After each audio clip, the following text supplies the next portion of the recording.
بسم الله الرحمن الرحيم الحمد لله رب العالمين وصلى الله وسلم وبارك على نبينا محمد وعلى آله وأصحابه أجمعين أما بعد فهذا اليوم هو اليوم 28 من شهر جمادى الأولى عام 1435 من هجرة النبي صلى الله عليه وسلم. ندخل في الدرس الخامس في كتاب الإمام ابن كثير رحمه الله الفصول في سيرة الرسول صلى الله عليه وسلم. Nous sommes le 29 mars 2014 et ceci est le 5e cours de la lecture et étude du livre de l'imam Ibn Kathir rahimahullah Al-Fusul fi Sirati ar-Rasul, les chapitres dans la vie du messager d'Allah sallallahu alayhi wa sallam. La semaine dernière, nous sommes entrés dans le chapitre qui portait sur l'envoi du messager d'Allah sallallahu alayhi wa sallam en tant que prophète. Et nous avons dans ce chapitre vu que quand Allah tabaraka wa ta'ala a décidé de faire miséricorde à ses serviteurs et ses créatures, il envoya le prophète sallallahu alayhi wa sallam et il fit de lui un messager chargé de transmettre un message aux enfants d'Adam. En premier lieu à ceux qui étaient autour de lui et en second lieu à toute l'humanité, comme Allah tabaraka wa ta'ala a dit dans le verset qui signifie « Et nous ne t'avons envoyé que comme miséricorde pour les mondes » sallallahu alayhi wa sallam. Le prophète alayhi salatu wa sallam aimait s'isoler de son peuple d'idolâtres, ceux qui s'adonnaient à l'adoration des idoles en dehors d'Allah Azza wa Jal. Il s'isolait et méditait sur la création d'Allah. Il méditait et adorait Allah tabaraka wa ta'ala avec ce qu'il restait de la religion du prophète Ibrahim alayhi salam. Quand est venu à lui l'ange Jibril alayhi salam pour le rejoindre et le trouver dans la grotte de Hira, pour s'adresser à lui en lui demandant de lire, chose que le prophète sallallahu alayhi wa sallam ne savait pas faire puisqu'il était illettré alayhi salatu wa salam. Apeuré, le prophète sallallahu alayhi wa sallam a dit « Je ne sais pas lire ». C'est alors que Jibril a saisi le prophète sallallahu alayhi wa sallam à 3 reprises pour le serrer contre lui. La deuxième était plus forte que la première, la troisième était plus forte que la deuxième. Puis il s'est mis à lui réciter les 5 premiers versets de Surat Iqra, Surat l'adhérence, Surat 96 du Coran. Ce sont les premiers versets qu'Allah Azza wa Jal a révélés au prophète alayhi salatu wassalam. Il s'est précipité vers son épouse Khadija radiyallahu anha, qui fut d'ailleurs la première femme croyante et la première personne à soutenir moralement mais aussi financièrement le messager d'Allah sallallahu alayhi wa sallam. Suite à ça, on a vu que le prophète alayhi salatu wassalam est resté une certaine période qu'on pourra appeler une période de pause, dans laquelle la révélation a cessé de descendre. Et les savants ont cité que la raison ou la sagesse de cette cause, c'était que le prophète sallallahu alayhi wa sallam avait besoin d'être tranquillisé, puisqu'il avait vu une chose qu'il n'avait pas l'habitude de voir, l'ange Jibril alayhi salam.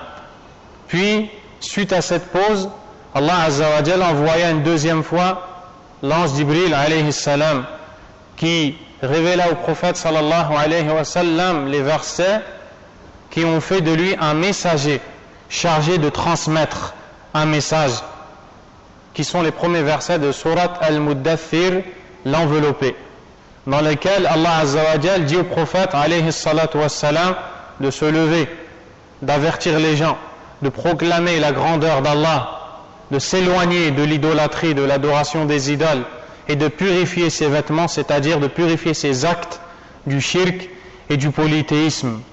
Le prophète sallallahu alayhi wa sallam s'est immédiatement exécuté et a réuni les siens sur le mont de As-Safa, un mont qui se trouve à la Mecque.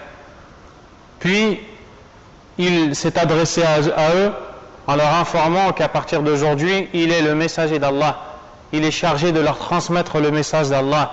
Il est chargé de leur informer qu'ils sont ici pour concrétiser et réaliser le monothéisme pur, pour n'adorer qu'Allah Azza wa Jal seul et sans lui associer quoi que ce soit.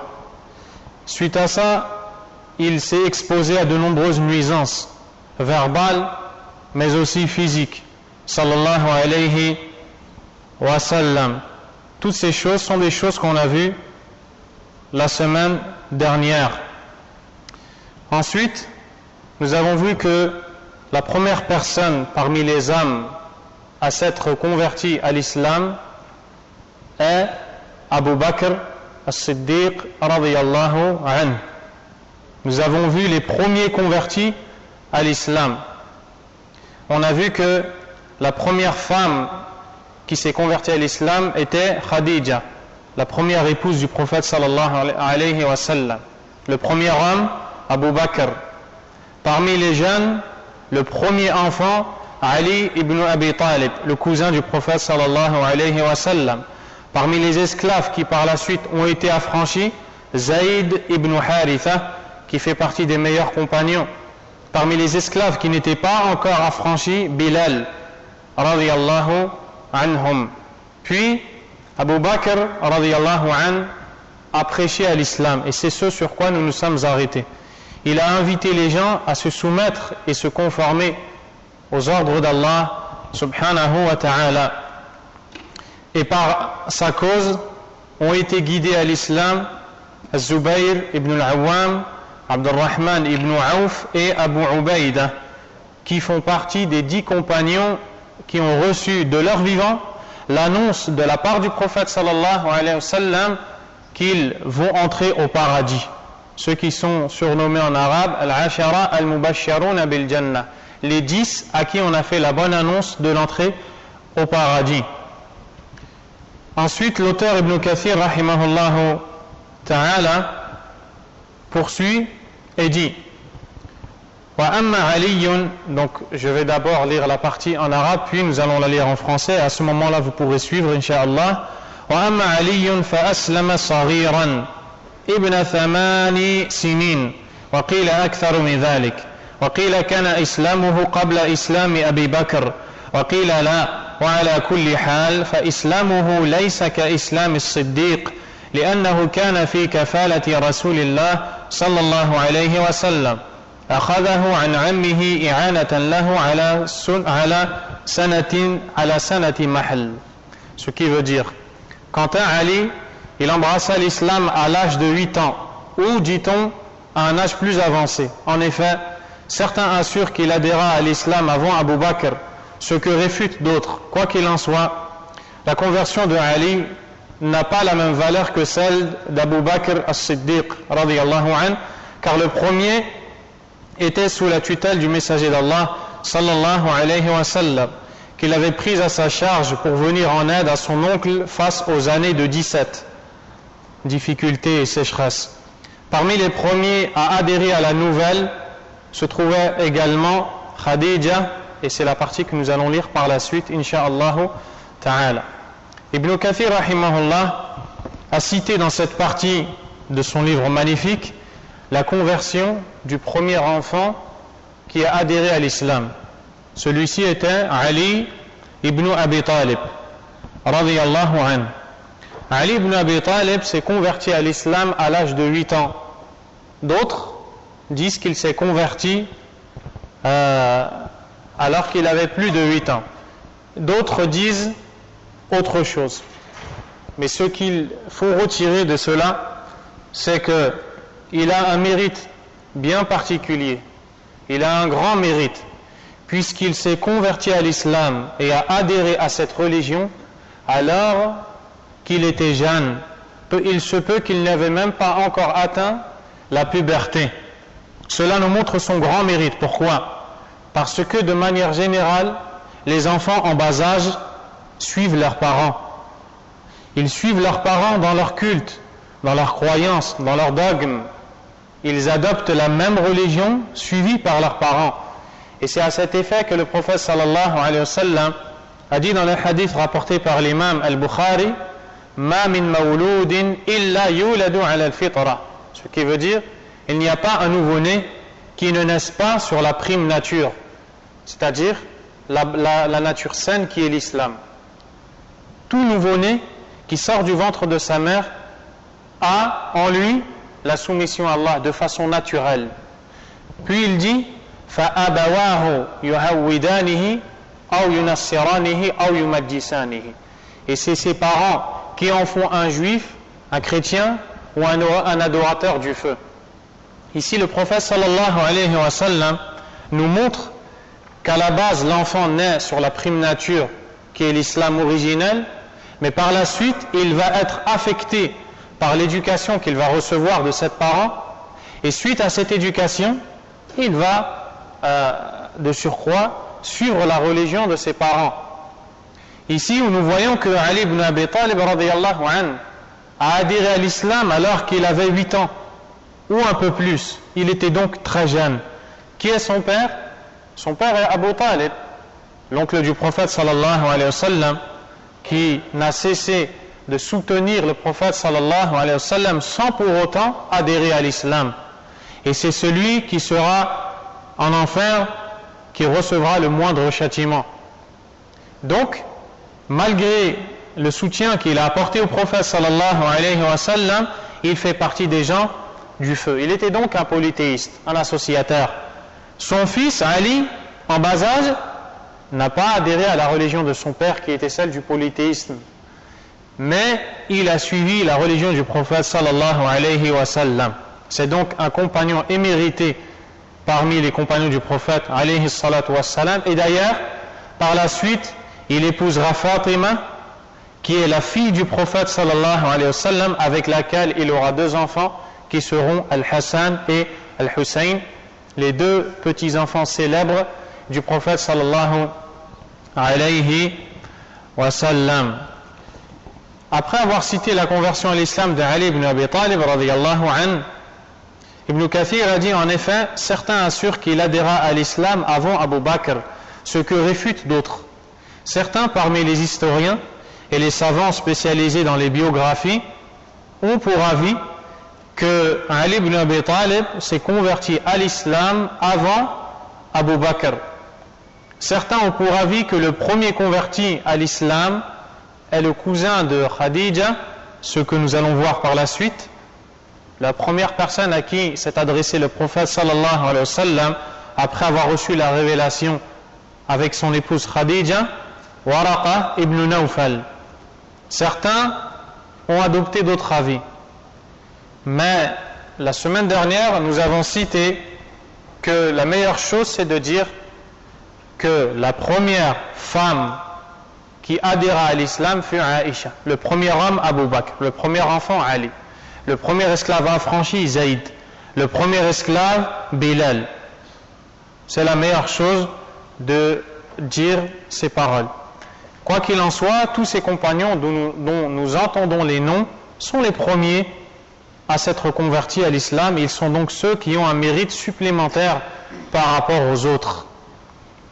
Quoi qu'il en soit, la conversion de Ali n'a pas la même valeur que celle d'Abu Bakr radiyallahu anhu, car le premier, donc Ali, était sous la tutelle du prophète du messager d'Allah sallallahu alayhi wa sallam, qu'il avait prise à sa charge pour venir en aide à son oncle face aux années de 17. Les années de 17 sont les années de difficultés, de sécheresse, de famine et autres. Et le prophète alayhi salatu wa sallam avait sous sa tutelle cet enfant Ali ibn Abi Talib radiyallahu anhu. Il était donc proche du prophète alayhi salatu wa sallam, et c'est une des causes qui l'a poussé à facilement accepter l'islam et y adhérer. Après cela, Ibn Kathir rahimahullah a dit وَكَذَلِكَ أَسْلَمَتْ خَدِيجَةُ وَزَيْدُ بْنُ حَارِثَةَ, ce qui veut dire parmi les premiers à adhérer à la nouvelle se trouvaient également Khadija et Zayd ibn Haritha. Khadija radiyallahu anha est l'épouse du prophète sallallahu alayhi wa sallam. C'est une des meilleures femmes de l'islam. On la nomme d'ailleurs la mère des croyantes. tout comme on nomme les épouses du prophète sallallahu alayhi wa sallam, puisque le messager d'Allah alayhi salatu wa sallam pour nous est à l'image d'un père pour ses enfants, comme il l'a dit dans un hadith authentique. Ses épouses sont donc à l'image de la mère pour le croyant. Et c'est ce qu'Allah a dit dans Surat al-Ahzab, les coalisés, dans les premiers versets. وَأَزْوَاجُهُ أُمَّهَاتُهُمْ. Et ses épouses sont leurs mères, c'est-à-dire les épouses du messager d'Allah, alayhi salatu wassalam, sont les mères des croyants. Parmi les premiers convertis, on a Zayd ibn Haritha. Zayd ibn Haritha est un homme qui a été aimé énormément par le messager d'Allah, sallallahu alayhi wa sallam.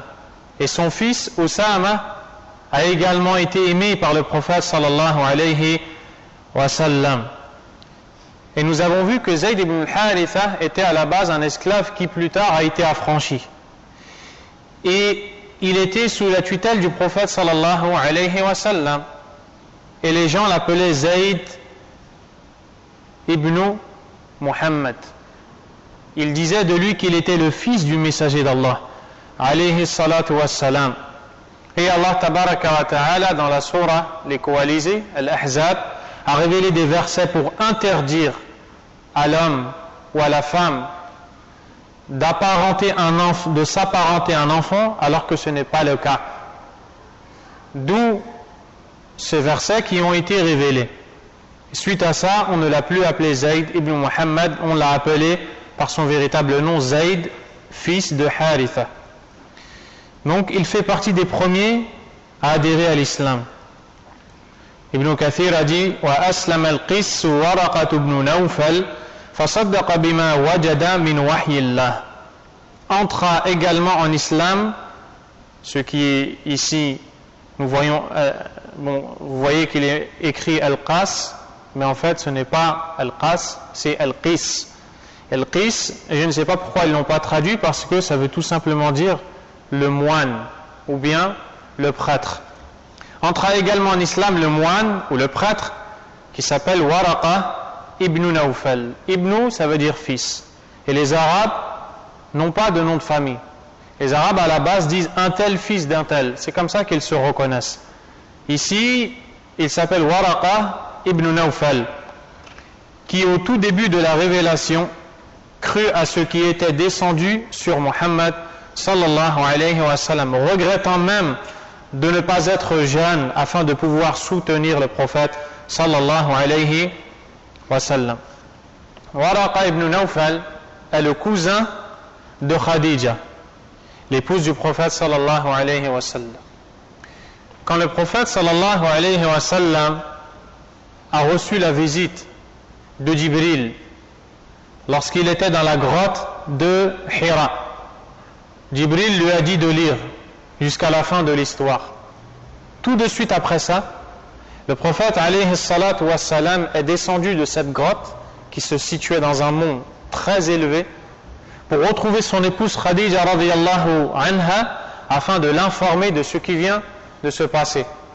Khadija radiyallahu anha a soutenu le prophète sallallahu alayhi wa sallam moralement. Ensuite, elle a pris le prophète alayhi salatu wassalam et est allée voir son cousin Waraqa ibn Nawfal. Pourquoi cet homme-là particulièrement? Parce que Waraqa est un homme qui recherchait la vérité. Il l'a d'ailleurs trouvé, puisque par la suite on va voir que les savants l'ont classé parmi les compagnons du prophète alayhi salatu wassalam. Waraqa a lu l'évangile. Après la lecture de l'évangile, il a adhéré à ce livre et ses enseignements.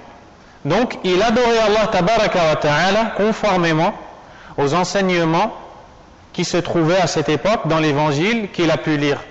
Il était donc quelqu'un de croyant et qui recherchait la vérité. Et toute personne qui à l'époque lisait l'évangile ou la Torah voyait dans ces deux livres les indices ou les signes qui montrent l'apparition du messager d'Allah sallallahu alayhi wa sallam.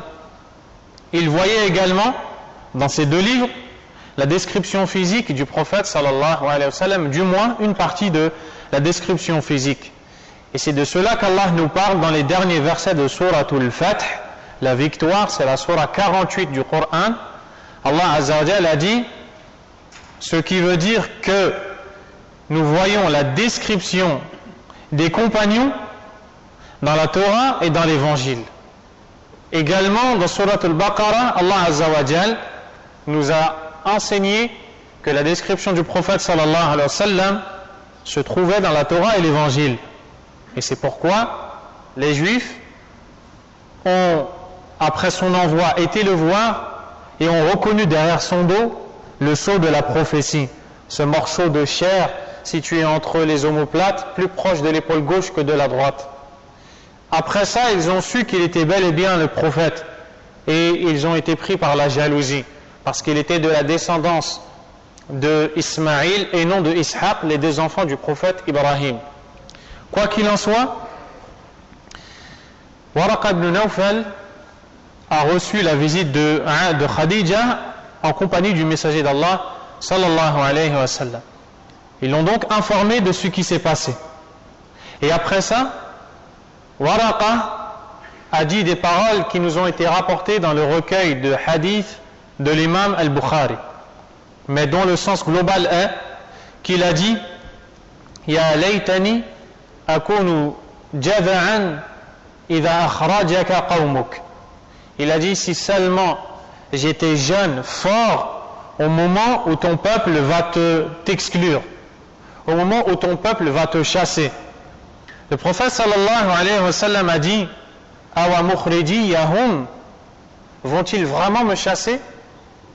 Waraqa radiyallahu anhu a dit, pas un messager ne vient avec le message que tu portes sans qu'il ne soit chassé par les habitants de son village ou bien par son peuple. Waraqa lisait les livres anciens et il sait qu'à chaque fois qu'on a envoyé un messager, qu'à chaque fois on a envoyé cet homme qui porte la vérité et qui est chargé de la transmettre aux autres, il va être chassé. Il va avoir des ennemis. Il va avoir des gens qui vont s'opposer à lui, verbalement, physiquement, financièrement, moralement et plein d'autres choses encore.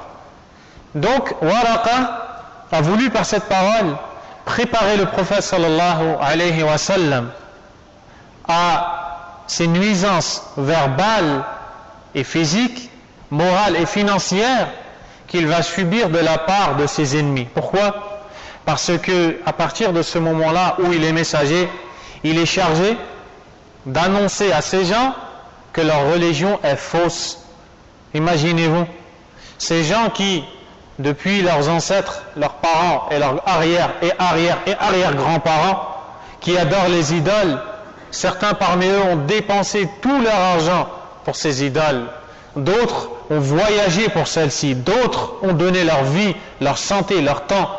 Et voici qu'un homme vient et leur dit, d'un coup, toutes ces idoles sont fausses.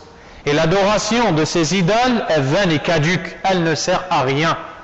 Plus encore, c'est une mauvaise chose, puisque ces actes relèvent de l'association du polythéisme, et si vous persistez sur ce chemin, vous ferez partie des gens du feu. Comment pensez-vous que ces gens vont réagir? Et nombreux sont les versets qui font référence à cette réaction.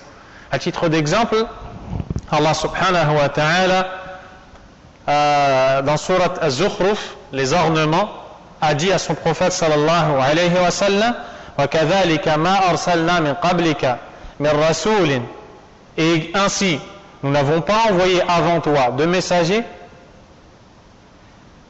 J'ai oublié le verset, mais le sens du verset, c'est que à chaque fois qu'Allah subhanahu wa ta'ala envoie à son prophète sallallahu alayhi wa sallam un messager, les gens aisés issus de ce peuple lui disent وَكَذَلِكَ مَا أَرْسَلْنَا مِنْ قَبْلِكَ فِي قَرْيَةٍ مِنْ نَذِيرٍ إِلَّا قَالَ مُتْرَفُوهَا إِنَّا وَجَدْنَا آبَاءَنَا عَلَى أُمَّةٍ وَإِنَّا عَلَى آثَارِهِمْ مُقْتَدُونَ.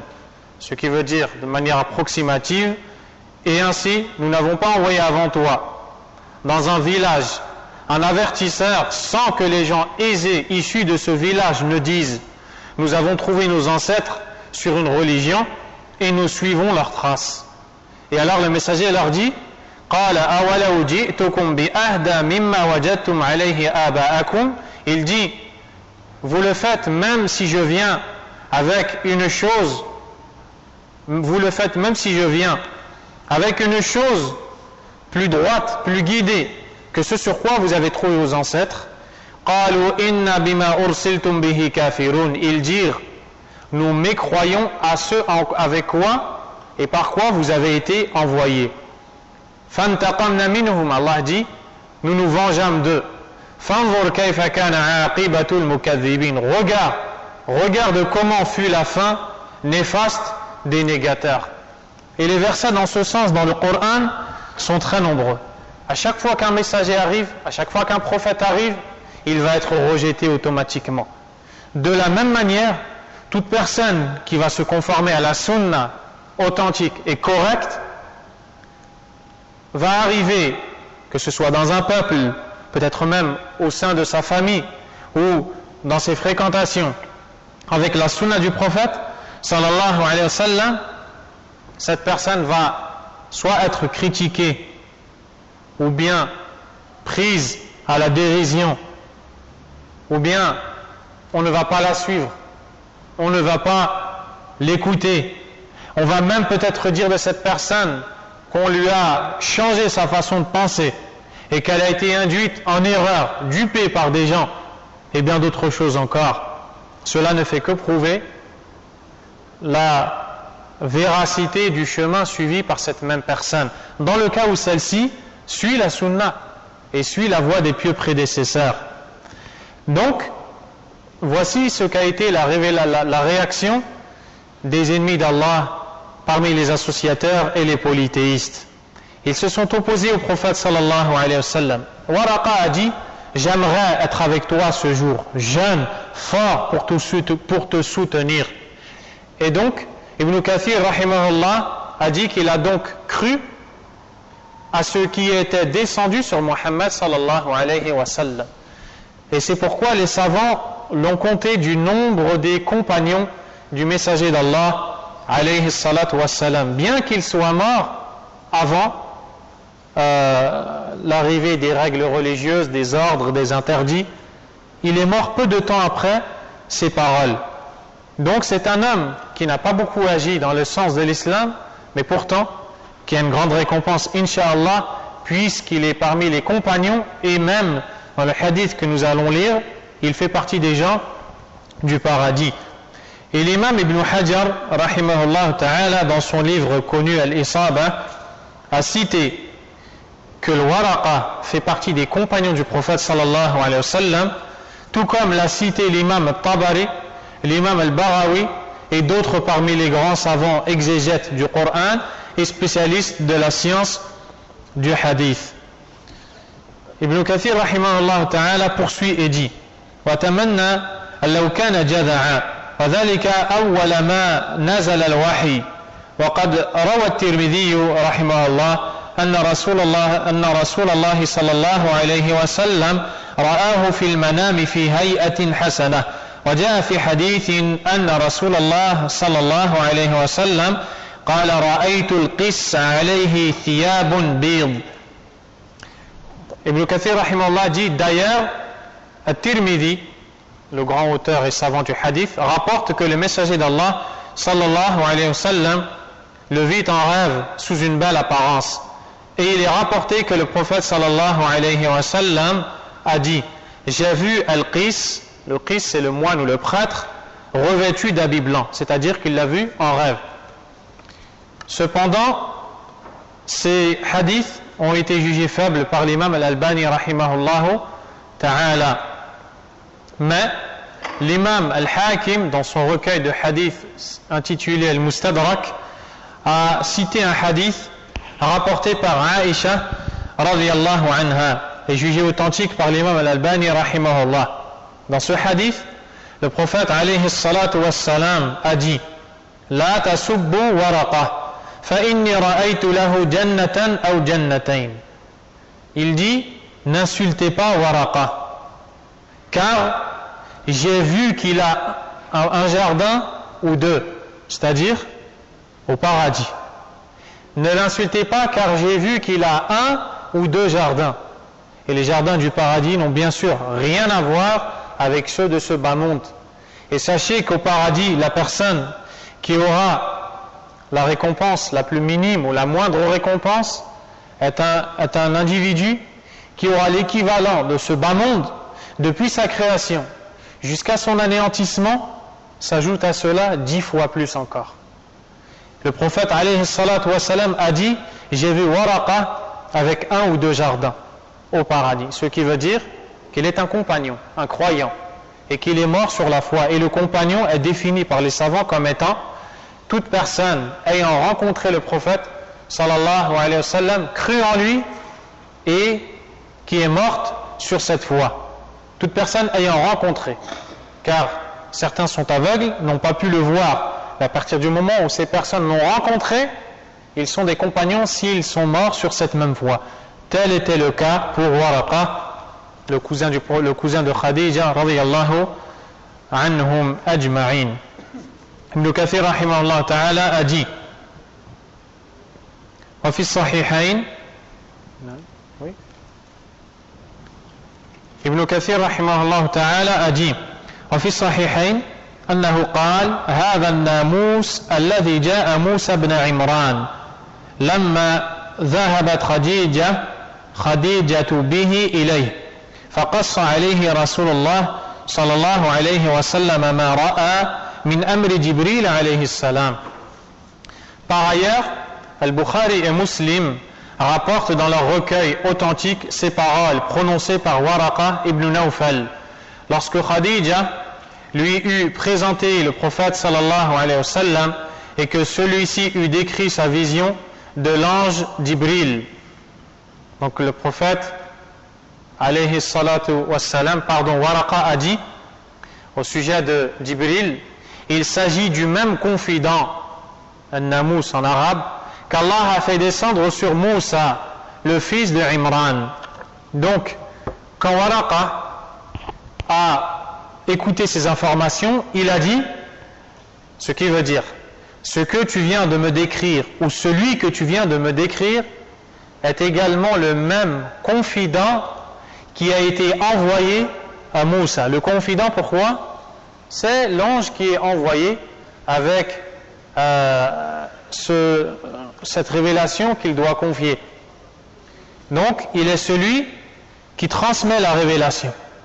Waraqa a eu cette réaction, et cette réaction a été la même, celle que nous allons voir plus tard Inch'Allah, qu'a eu Najashi, l'empereur d'Abyssinie, dans le chapitre suivant, quand les compagnons vont émigrer en Abyssinie pour fuir avec leur religion.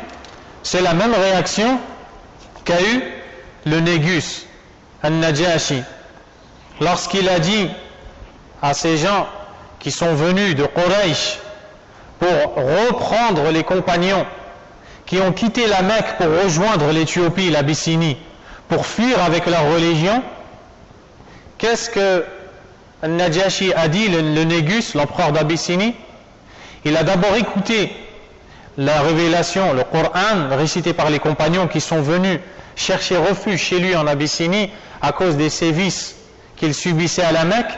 Après avoir écouté les versets du Coran, qu'est-ce qu'a dit le Négus? Il a dit: أتسألني أن أعطيك رسول رجل يأتيه الناموس الأكبر الذي كان يأتي موسى. Me demandes-tu de te rendre le messager d'un homme qui recevait le grand confident, le même qui venait à Moussa?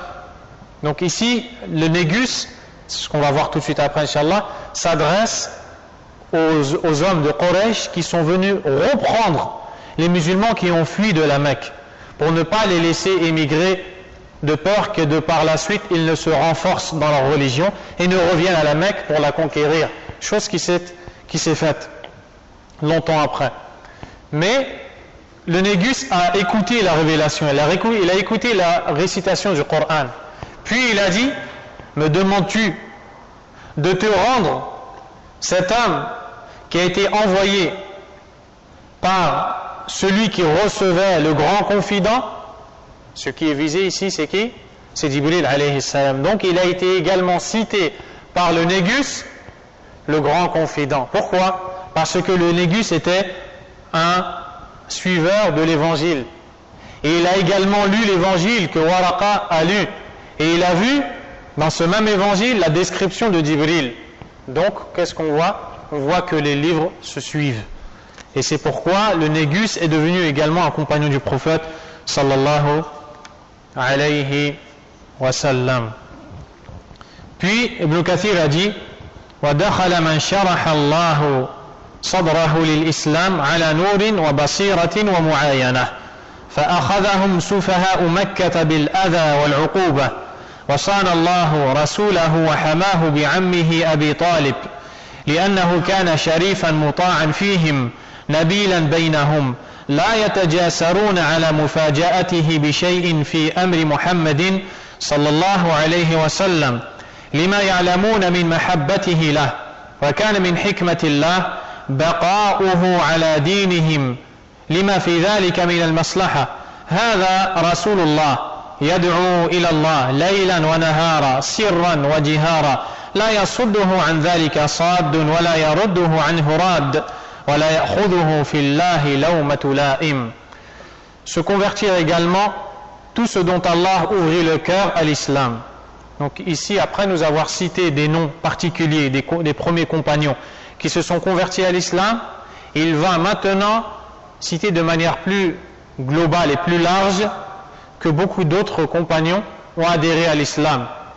Ces hommes et ces femmes, convaincus par la lumière de l'islam et par les preuves et les signes irréfutables dont ils étaient témoins, embrassèrent la nouvelle foi, celle avec laquelle a été envoyé le prophète sallallahu alayhi wa sallam.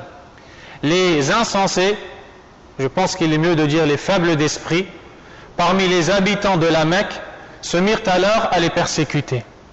Donc vous allez voir, le chapitre suivant va porter sur les persécutions subies par les premiers musulmans et combien elles étaient douloureuses et grandes. Donc les musulmans ou les premiers convaincus à l'islam ont commencé à adhérer à cette religion. Sachez qu'au tout début, ils ne pratiquaient pas leur religion devant les gens, de manière publique. Au contraire, ils le faisaient de manière cachée. Ils le faisaient de manière cachée. Ils allaient chez un compagnon, et donc le compagnon c'est Ibn al-Arqam. Ils allaient chez lui, ils se réunissaient et écoutaient les premiers versets qui étaient révélés par Allah tabaraka wa ta'ala. Et vous pouvez vous imaginer combien est grand l'impact des premiers versets révélés par Allah Azza wa Jal sur le cœur de ces gens-là qui sont les premiers croyants. Ils se réunissent dans une maison close, dans une petite maison. Ils sont renfermés, seuls. Ils écoutent le prophète sallallahu alayhi wa sallam. Et alors, leur cœur découvre la nouvelle foi.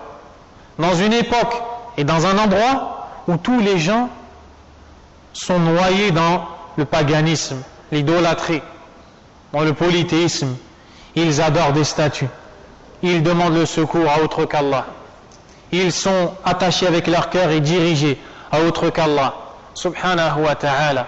Et alors, après tous ces égarements, les premiers musulmans commencent à goûter à la saveur de la foi en écoutant les premiers versets. Et c'est pourquoi ces compagnons doivent être respectés des musulmans. Et c'est pourquoi les savants de l'islam ont cité dans les livres du dogme islamique, la croyance, des chapitres concernant la position du musulman quant aux compagnons du prophète sallallahu alayhi wa sallam. Il n'incombe à personne de les dénigrer, de les prendre dans leur plaisanterie, de les rabaisser, que ce soit dans la façon de les décrire, la façon de parler d'eux et toutes ces choses-là. Les compagnons sont les meilleurs hommes qui ont marché sur terre après les prophètes. Et ils sont meilleurs que les compagnons des autres prophètes, les compagnons de Isa, de Moussa et des autres prophètes. Donc, Ibn Kathir rahimahullah a cité de manière globale que ce sont les premières personnes à adhérer à l'islam. Remarquez qu'il a dit ces hommes se convertirent également tous ceux dont Allah ouvrit le cœur à l'islam. Pourquoi est-ce qu'il nous cite cette parole? Pour nous montrer que celui qui adhère à l'islam, en vérité, n'est que celui à qui Allah Azza wa Jalla a ouvert la porte à l'islam. Souvenez-vous de Abu Talib, l'oncle du prophète sallallahu alayhi wa sallam, qui a soutenu le prophète sallallahu alayhi wa sallam, qui s'est exposé à de nombreux dangers, et malgré tout ça, il croyait à l'islam, il soutenait le prophète alayhi salatu wa sallam, il traitait d'idiots et stupides les associateurs, il aimait les musulmans. Le prophète sallallahu alayhi wa sallam était son neveu, et avec tout ça, il n'a pas été guidé à l'islam. Donc l'islam n'est pas dans tes mains, la guidée n'est pas dans tes mains, mais elle est entre les mains d'Allah tabaraka wa ta'ala. Et Allah Azza wa Jalla a dit dans le Coran, فَمَنْ يُرِدِ اللَّهُ أَنْ يَهْدِيَهُ يَشْرَحْ صَدْرَهُ لِلْإِسْلَامِ. Et celui qu'Allah veut guider, et quiconque Allah guide, il lui ouvre sa poitrine à l'islam. Regardez, il lui ouvre sa poitrine à l'islam, comme si que celui qui n'est pas guidé a la poitrine fermée. Plus loin il dit, وَمَنْ يُرِدْ أَنْ يُضِلَّهُ يَجْعَلْ صَدْرَهُ ضَيِّقًا حَرَجًا كَأَنَّمَا يَصَّعَّدُ فِي السَّمَاءِ. Ce qui veut dire, et quiconque il veut égarer, il rend sa poitrine étroite et gênée, comme si qu'il s'efforçait de monter vers le ciel. Pourquoi? Parce que plus tu montes et plus c'est difficile. Telle est l'image des gens à qui Allah n'ouvre pas la poitrine à l'islam. Donc, le fait d'être guidé à l'islam est un grand bienfait. C'est d'ailleurs le meilleur bienfait d'Allah subhanahu wa ta'ala. Et si c'est le cas, il convient d'être reconnaissant envers Allah Azza wa Jal. Et comment est-ce qu'on est reconnaissant envers Allah? En faisant accroître nos connaissances religieuses, en préservant cet islam dans nos actions, dans nos paroles, dans nos comportements, et avant toute chose, dans le tawhid et la sunna, dans l'unicité d'Allah, dans le dogme, l'aqidah, la bonne croyance, dans la sunna du prophète sallallahu alayhi wa sallam. Celui qui dévie de la sunna n'a pas remercié Allah Azza wa Jal. Celui qui dévie de l'unicité d'Allah, du monothéisme, n'a pas remercié Allah tabaraka wa ta'ala pour ce grand bienfait. Ibn Kathir rahimahullah dit, se convertir également tous ceux dont Allah ouvrit le cœur à l'islam, ces hommes et ces femmes convaincus par la lumière de l'islam et par les preuves et les signes irréfutables dont ils étaient témoins, embrassèrent la nouvelle foi. Les faibles d'esprit parmi les habitants de la Mecque se mirent alors à les persécuter. Et maintenant nous allons voir combien ont souffert les compagnons du prophète sallallahu alayhi wa sallam. Quant aux messagers d'Allah alayhi salatu wassalam, Allah le préserva de leurs attaques par l'intermédiaire de son oncle paternel Abu Talib, qui était l'un de ses notables, l'un de leurs notables auxquels nul n'aurait osé désobéir, en s'attaquant à celui, Mohammed, qu'il affectionnait tant, c'est-à-dire qu'il aimait tellement.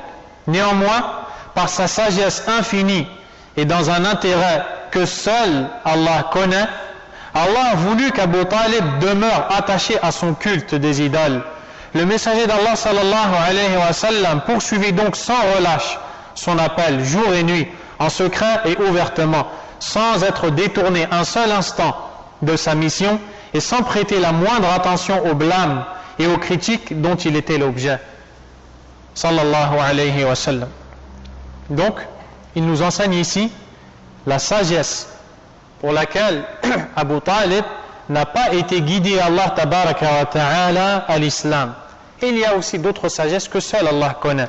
Mais avant d'entrer dans tous ces sujets-là, le musulman ne se pose pas des questions relatives au domaine propre à Allah, le destin, la guidée, ce qu'il décrète, ce qu'il décide, ce qu'il choisit, pourquoi est-ce qu'il ordonne et interdit telle et telle chose. On n'entre pas dans ce domaine-là. Allah Azza wa Jalla a dit dans le Coran, La yus'alu amma yaf'al wa hum yus'alun. Il n'est pas interrogé sur ce qu'il fait, et eux sont interrogés. Allah n'a pas à être interrogé. On n'a pas à interroger Pourquoi est-ce qu'Allah décide telle et telle chose?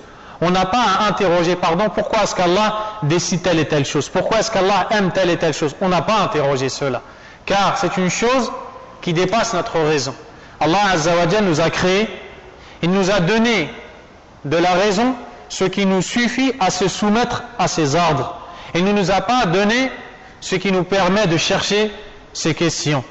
Et toute personne qui cherche ces questions va s'égarer.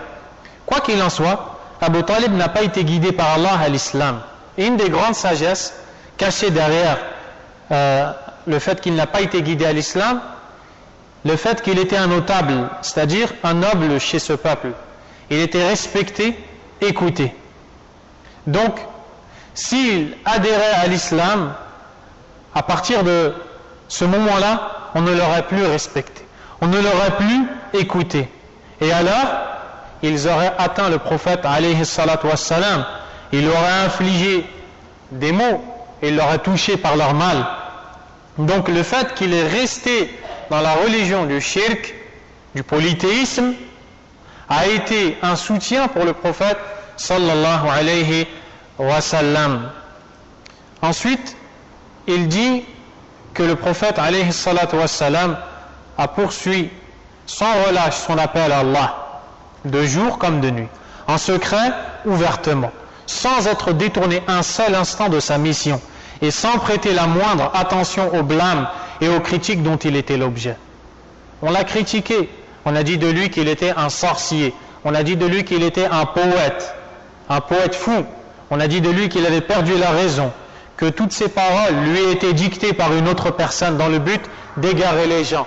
On a dit de lui beaucoup de mauvaises paroles, et lui sans relâche a appelé les gens à Allah Azza wa Jal. Il allait au marché et il disait: oh les gens, dites la ilaha illallah, vous réussirez. Et il revenait le lendemain, et ainsi de suite. Il allait devant la Kaaba, il priait sallallahu alayhi wa sallam, se prosternait, et alors on lui lançait dans le dos des organes pleins de sang, de chameaux ou de chamelles, et il continuait à appeler les gens. On lui a cassé ses dents dans la bataille de Uhud, sallallahu alayhi wa sallam. Il a appelé les gens à l'islam sans relâche. On lui a fait du mal, il a appelé les gens à l'islam.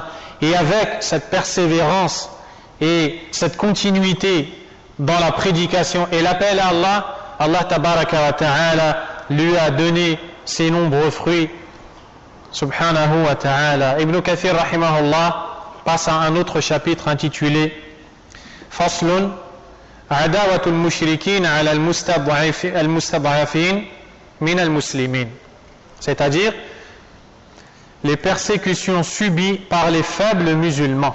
Les persécutions subies par les faibles musulmans. Car nous allons voir que les premiers musulmans ont subi de lourdes persécutions. Tout cela dans le but de préserver la sunna de votre prophète sallallahu alayhi wa sallam.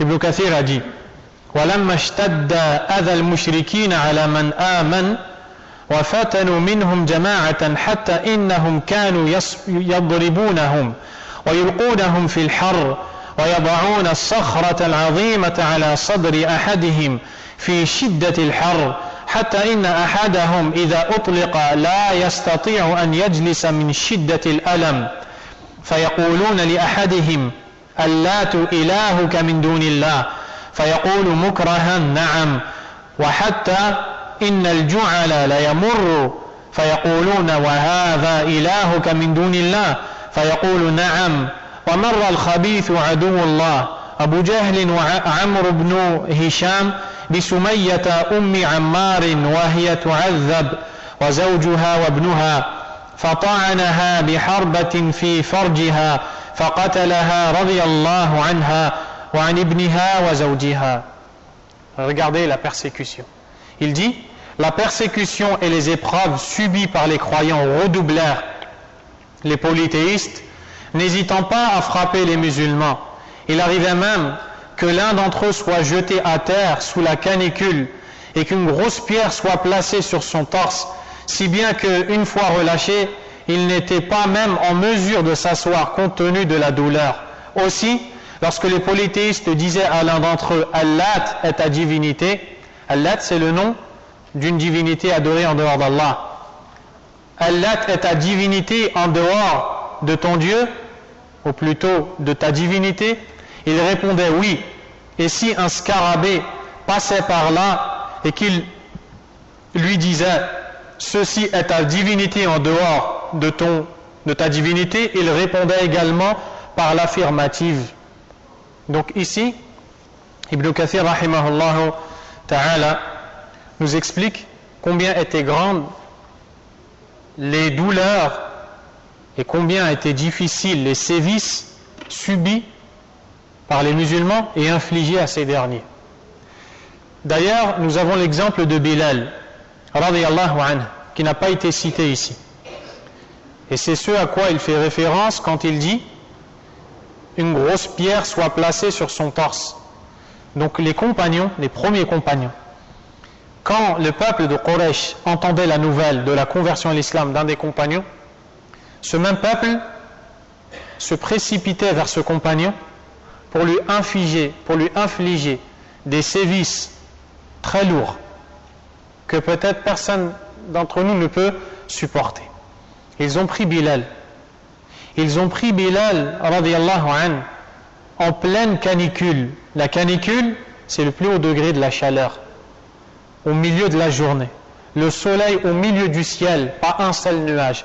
Le soleil frappe et ils prennent Bilal. Ils le couchent sur son dos. Le sol est brûlant. Et Bilal était un esclave, radiyallahu anhu. Mais il va devenir un des meilleurs compagnons du prophète, sallallahu alayhi wa sallam.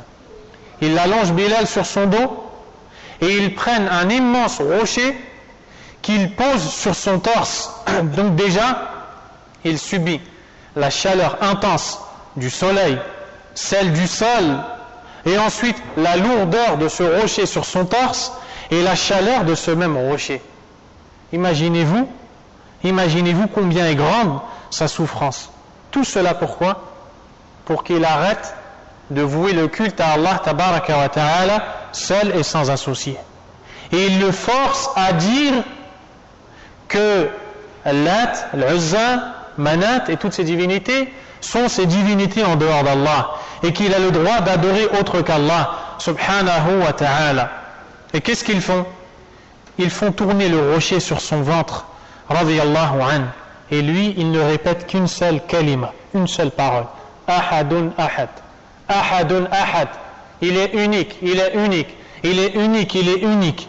Et ils n'ont jamais réussi à faire sortir Bilal de l'islam, alors qu'il a subi des souffrances que personne ne peut imaginer et auxquelles personne ne peut résister. Ils n'ont pas réussi. Et quand Abu Bakr radiyallahu anhu est passé et a vu Bilal souffrir comme ça, Bilal qui était un esclave a décidé de l'acheter, car les esclaves on pouvait les acheter avant. Il a acheté Bilal et il l'a libéré. Et c'est devenu un homme libre, il n'était plus esclave. Et c'est lui qui par la suite est devenu Al-Mu'adhin, celui qui élevait sa voix pour appeler les gens à la prière, radiyallahu anhu. Et le prophète sallallahu alayhi wa sallam a dit à Bilal, j'ai entendu tes pieds au paradis. Allahu Akbar. J'ai entendu tes pas au paradis. Bilal lui a dit, oui, au messager d'Allah. Pourquoi? Parce que à chaque fois que je fais mes ablutions, je prie 2 rak'ah pour Allah subhanahu wa ta'ala. Donc, ensuite, il dit, lorsque les polythéistes disaient à l'un d'entre eux, Allah est ta divinité en dehors de ta divinité, il répondait, oui. Tellement que la souffrance était grande, et dans l'islam on apprend une chose qui est la contrainte, al-ikrah, quand on est contraint, c'est-à-dire quand un musulman est contraint à prononcer une parole de mécréance, que ce soit dénigrer Allah tabaraka wa ta'ala, reconnaître l'association à Allah, ou bien insulter le messager d'Allah, ou se moquer d'une chose de la religion d'Allah, car cette même personne est menacée de mort. On parle ici de la personne qui est menacée de mort. À ce moment-là, il est permis à cette personne de prononcer la parole de mécréance à 2 conditions. Première, que son cœur soit apaisé par la foi. Que son cœur soit apaisé par la foi. La deuxième, que ça soit le résultat réel de la contrainte. Il faut qu'on la menace de mort. À ce moment-là, il est permis à ce musulman qui est menacé de mort, concrètement et réellement, de prononcer la parole de mécréance à condition que son cœur soit habité par la foi. Et c'est ce qu'Allah Azza wa Jal dit quand il dit Illa man ukriha wa qalbuhu mutma'innun bil iman. Quand il parle de ceux qui ont prononcé la parole de mécréance, il les blâme et il dit à l'exception de ceux dont les cœurs sont apaisés par la foi. On les a menacés de mort. Et dans ces versets, Allah Azza wa Jal nous parle de ces compagnons dont on va lire les noms incessamment sous peu, Inch'Allah ta'ala. Donc, on disait à ces gens-là, dis que Allah est ta divinité. Tellement les souffrances étaient difficiles, ils disaient oui, c'est vrai, Allah est ma divinité. Et ensuite, on les relâchait. Et tellement que les associateurs se moquaient des croyants, parfois, quand ils voyaient un scarabée, le scarabée, c'est l'insecte méprisable qui est petit de taille, de couleur noire et qui marche sur la terre et qui des fois tourne même autour des excréments et qui aime ça comme certains l'ont dit. Quand il voyait le scarabée, il disait ceci est ta divinité en dehors d'Allah, c'est-à-dire c'est lui que tu adores en dehors d'Allah, tout simplement pour qu'ils mécroient en Allah, pour qu'ils associent Allah Azza wa Jal. Et par la contrainte, il répondait par l'affirmative. Il disait oui, c'est vrai. Ensuite, il dit un jour, l'ennemi d'Allah, l'infâme Abu Jahl, donc ici nous allons parler d'Abu Jahl, Amr ibn Hisham, un des pires ennemis de l'islam, un des pires ennemis du prophète sallallahu alayhi wa sallam.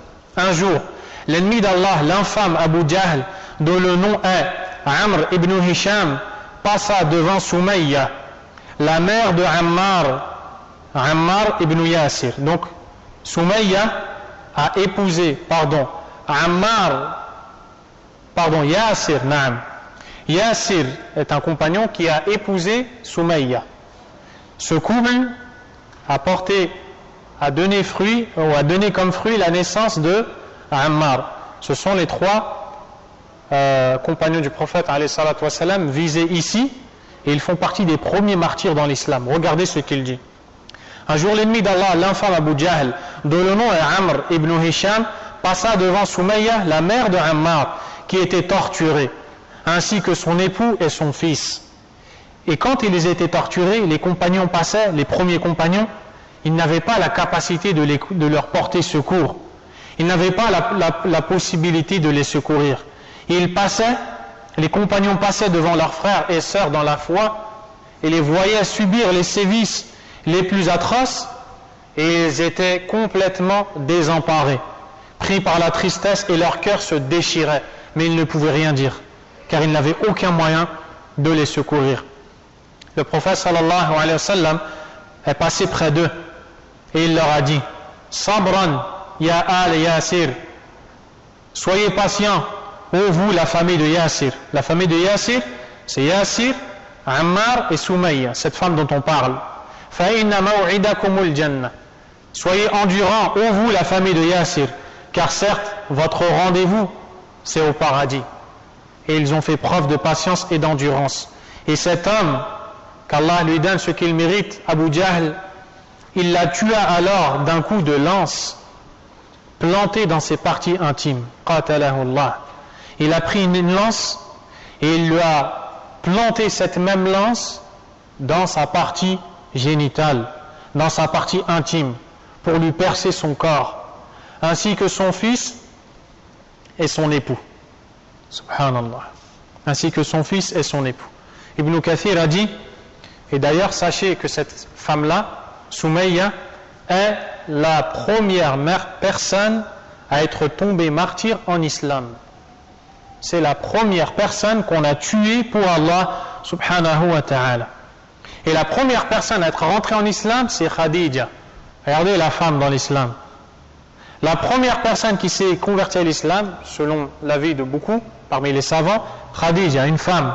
La première personne morte, tombée pour Allah Azza wa Jal, Soumayya, une autre femme, radiyallahu عنها.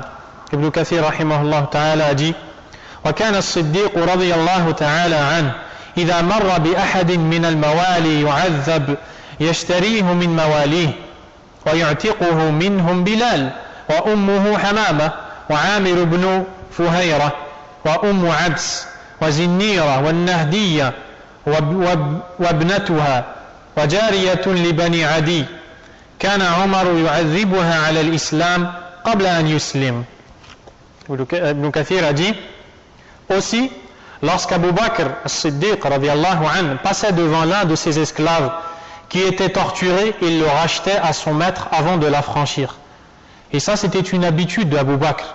Il ne supportait pas qu'on puisse infliger des sévices aux musulmans faibles parmi les esclaves. Et sachez que les associateurs choisissaient leurs victimes.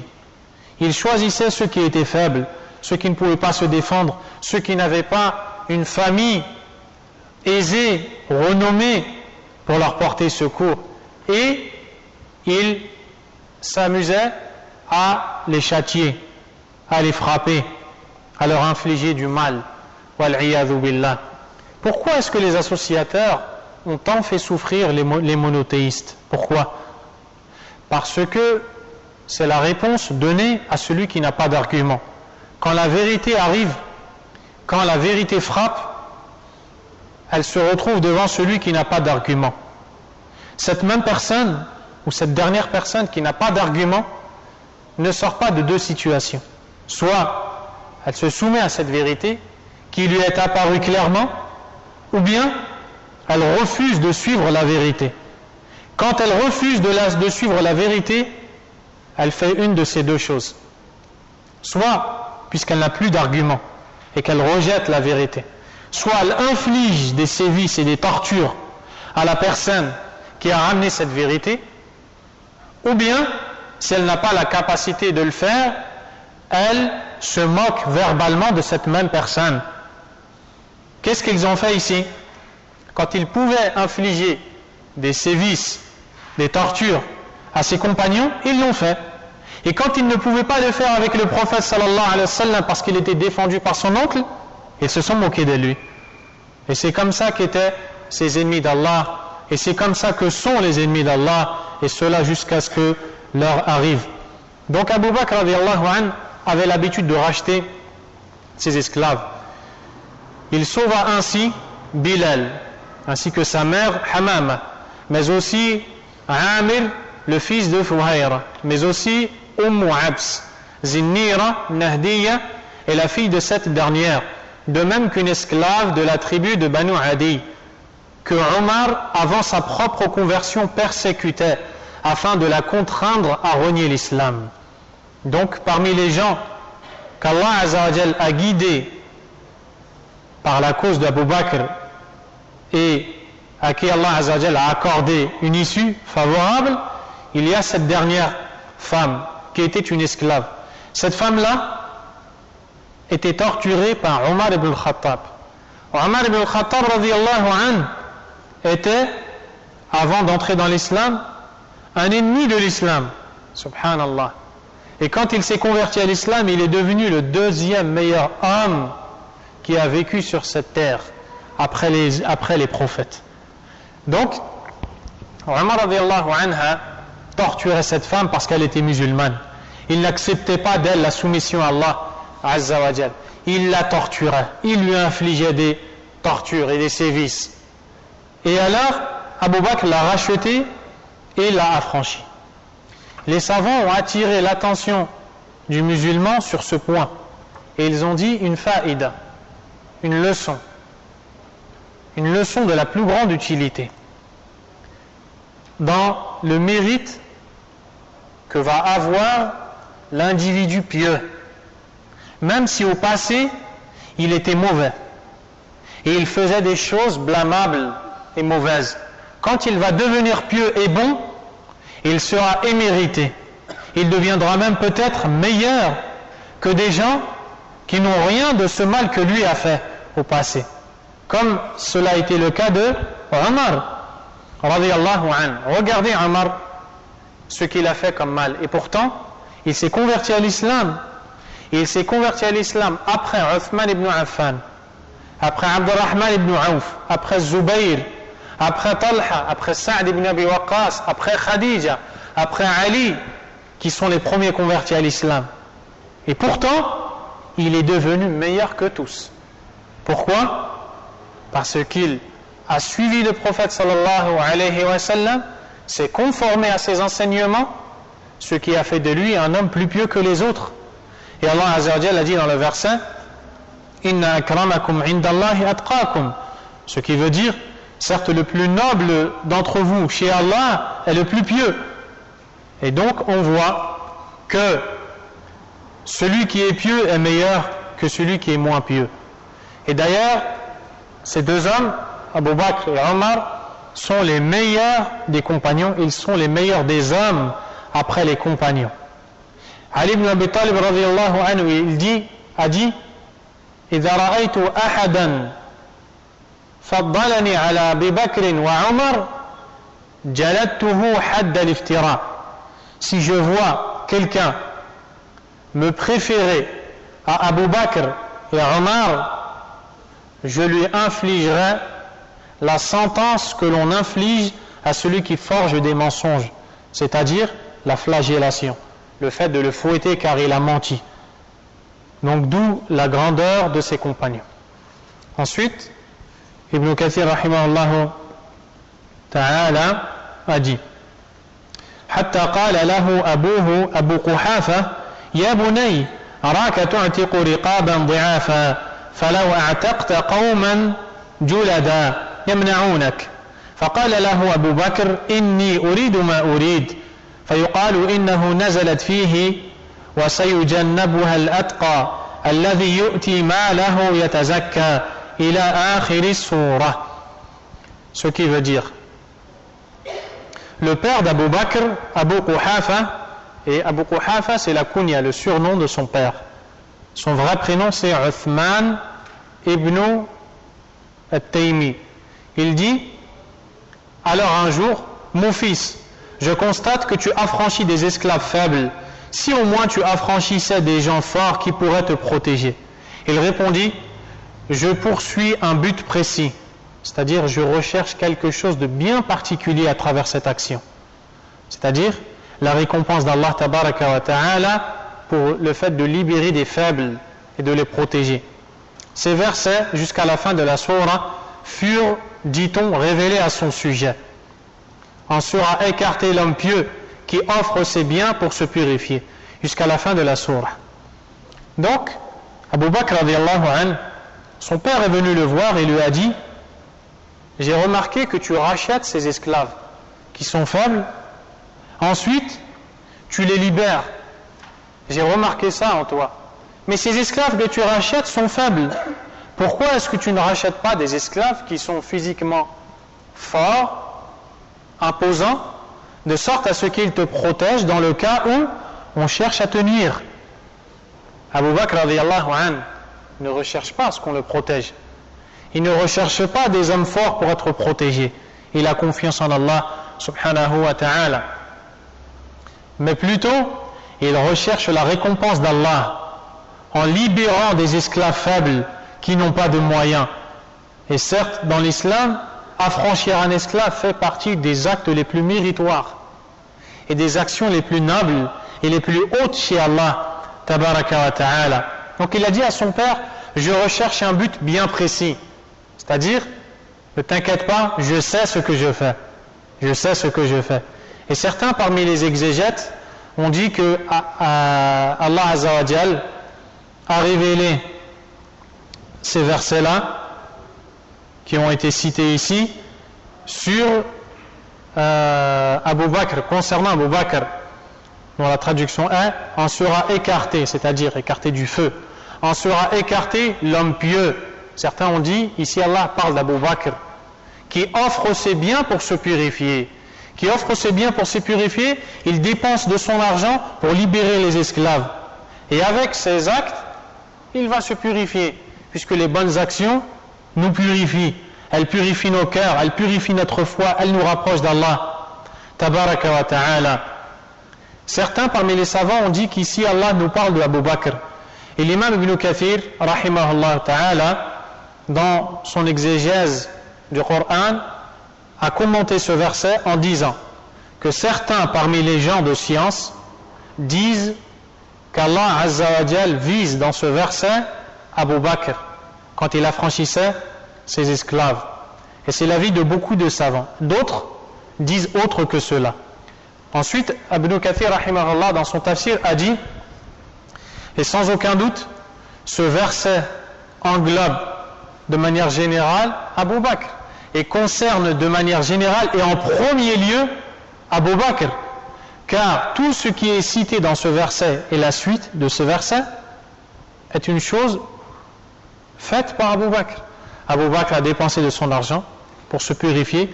Abu Bakr est un homme pieux, et c'est d'ailleurs le premier homme pieux, le premier à dépenser son argent, donc c'est le premier visé par ce verset. C'est le premier qui est visé par ce verset sans le moindre doute. Sans le moindre doute. Une précision, Soumayya, qui a été assassiné par Abu Jahl, a été assassiné en l'an 5, non pas de l'émigration, mais de l'envoi en tant que prophète. C'est-à-dire 5 ans après que le prophète sallallahu alayhi wa sallam fut envoyé en tant que messager. Donc le prophète avait quel âge? 45 ans. Il avait 45 ans, sallallahu alayhi wa sallam. On s'arrête ici, inshallah ta'ala, et on reprend demain, après la prière du Asr, bi'idhnillahi ta'ala, inshallah. Wallahu a'lam, wa sallallahu wa sallam, wa baraka ala nabiyyina Muhammadin wa ala alihi wa sahbihi ajma'in. سبحانك اللهم وبحمدك أشهد أن لا إله إلا أنت أستغفرك وأتوب إليك وبارك الله فيكم.